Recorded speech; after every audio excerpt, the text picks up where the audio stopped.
તો મિત્રો મારા ઘણા વિડીયો ઉપર છે ને મને લોકોએ કોમેન્ટ કરે જ્યારે હું ભગવદ્ ગીતાની ને વાત કરું ને તે કે ભાઈ હા માની લીધું કે ભગવદ્ ગીતા છે તો હું કે અમારા પ્રોબ્લેમ ઓછા થઈ જાય, આ સમાજમાં કે જે કંઈ દુર્ઘટનાઓ ઘટે છે એનાથી હું કે રાહત મળી જાય, હું બેકારી ને બેરોજગારી ઓછી થઈ જાય, કે બળાત્કારના જે કિસ્સાઓ બને છે એ ઘટી જાય.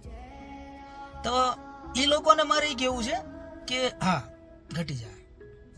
એકવાર લાલ કપડામાંથી બહાર કાઢીને એને વાંચો અને એમાં જેવું ભગવાન શ્રી કૃષ્ણએ કીધું છે એ મેથડ 100% તો આપણે ન ફોલો કરી શકીએ, માણસ રહ્યા ને માનવ, તો 50% તો ટ્રાય કરો, સમજે.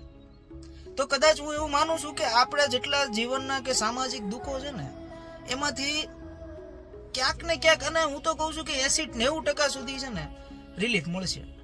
પણ એકવાર ટ્રાય તો કરો. ટ્રાય કર્યા વગર કેમ ખબર પડશે? હે? અને એવું નહીં કે માત્ર વાંચો, વાંચીને એને પોતાના જીવનમાં ઉતારો. જ્યાં સુધી ઉતરશે નહીં ને ત્યાં સુધી એનો કોઈ ફાયદો નહીં થાય.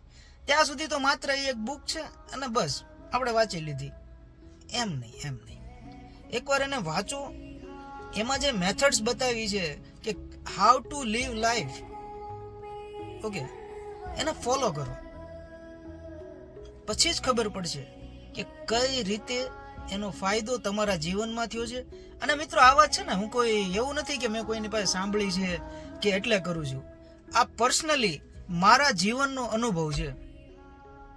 ક્યારેક તમે મિત્રો કોમેન્ટમાં કહેશો તો હું મારી જીવન કઈ રીતે ભગવદ્ ગીતાના લીધે બદલું એ પણ શેર કરીશ, 100% કરીશ.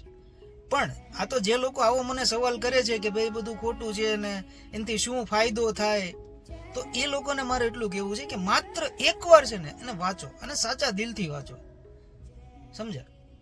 તો ખબર પડશે. જય શ્રી કૃષ્ણ.